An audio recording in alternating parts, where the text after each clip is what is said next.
नमस्कार बंधुओं।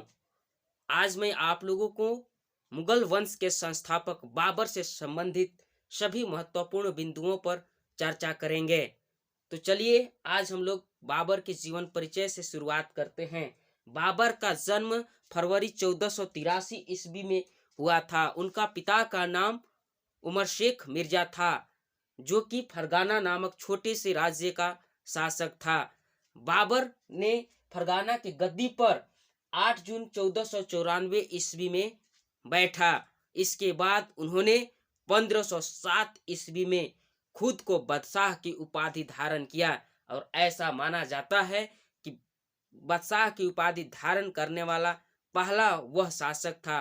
इससे पहले किसी तैमूर शासक ने यह पद धारण नहीं किया था। इसके बाद बाबर का 4 पुत्र हुआ। पहला का नाम था हुमायूं, दूसरा का नाम था कमरान, तीसरा अस्करी और चौथा हिंदाल। तो साथियों, धन के लोभ और सत्ता को विस्तृत करने के लिए बाबर ने भारत में लगातार 5 बार आक्रमण किया। पहला आक्रमण उन्होंने 1519 ईस्वी को यूसुफ जाय जाति के खिलाफ किया और उन्होंने 2 क्षेत्र भेरा और बजौरा को अपने अधिकार क्षेत्र में कर लिया। इसके बाद उन्होंने दूसरी लड़ाई पानीपत का युद्ध लड़ा, जो कि इब्राहिम लोदी के साथ 21 अप्रैल 1526 ईस्वी में लड़ा गया था। इस युद्ध में इब्राहिम लोदी को हार हो गया और ऐसा माना जाता है कि मध्यकालीन भारत का एकमात्र ऐसा शासक इब्राहिम लोदी था जिसकी मृत्यु युद्ध स्थल पर हो जाता है। और उसका एक परम मित्र था जो कि ग्वालियर के राजा विक्रमाजीत था, उनका भी मृत्यु युद्ध स्थल पर ही हो गया था। तो साथियों, बाबर ने पानीपत के प्रथम युद्ध में ही सर्वप्रथम तुगलमा युद्ध नीति का प्रयोग किया और इसके साथ उन्होंने तोपखाने का भी प्रयोग किया और उनका 2 प्रमुख निशानेबाज थे, उस्ताद अली और मुस्तफा, जिसके बदौलत उन्होंने इस युद्ध में विजय प्राप्त किया था। तो साथियों, बाबर के बाद उसका उत्तराधिकारी जब हुमायूं होता है, उस समय जो कि दिवंगत आत्मा राजा विक्रमाजीत के परिवार से उन्होंने कोहिनूर हीरा प्राप्त करता है। इसके बाद बाबर ने अगला लड़ाई खनवा का युद्ध लड़ता है 17 मार्च 1527 ईस्वी को राणा सांगा के साथ। इस युद्ध में उन्होंने राणा सांगा को परास्त किया।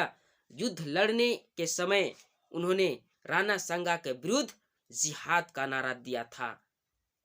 साथियों, जब राणा सांगा से उन्होंने युद्ध को जीत लेता है तो खुशी में उन्होंने खुद को गाजी का उपाधि धारण किया और इसी खुशी में उन्होंने मुसलमानों को तमगा नामक कर से मुक्त कर दिया, जिसके चलते इस उदारता के कारण बाबर को कलंदर की उपाधि दी जाती है। तो साथियों, आगे चलकर 30 जनवरी 1528 ईस्वी को राणा सांगा को जहर दे देने के कारण मृत्यु हो जाती है। इसके बाद अगला युद्ध चंदेरी का युद्ध लड़ता है बाबर मेदिनी राय के साथ और मेदिनी राय को यहाँ पर हार हो जाता है। इसके बाद अगला लड़ाई घाघरा का युद्ध लड़ता है 6 मई 1529 ईस्वी को अफगानों के साथ। यहाँ पर भी बाबर का विजय होता है और अफगानों का बुरी तरह हार हो जाता है।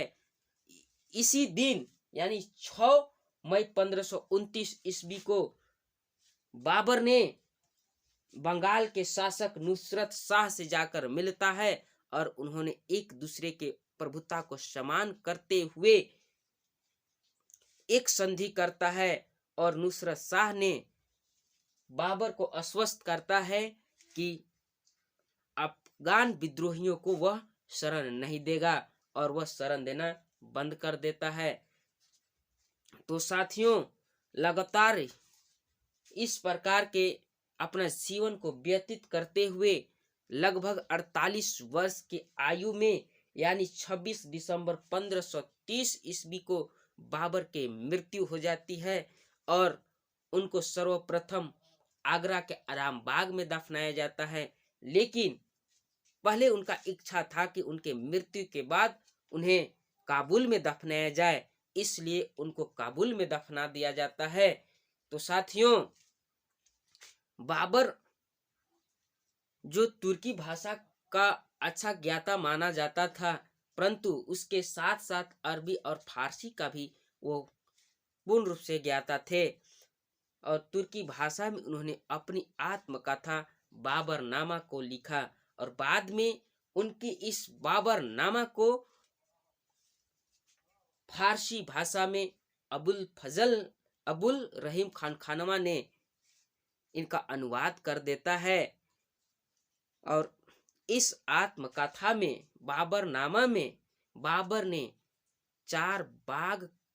औपचारिक 4 बाग की कल्पना करता है और इसमें उन्होंने लिखता है और बाद में इसी 4 बाग की शुरुआत अकबर के समय हो जाता है।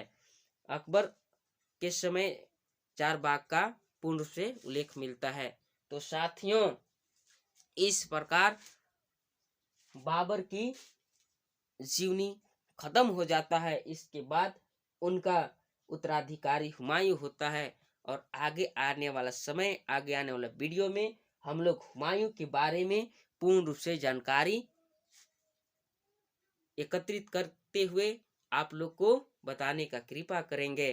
तो आज के लिए इतना ही। सभी को नमस्कार। तो साथियों, इसको स्क्रीनशॉट कर लीजिए या तो नोट डाउन कर लीजिए।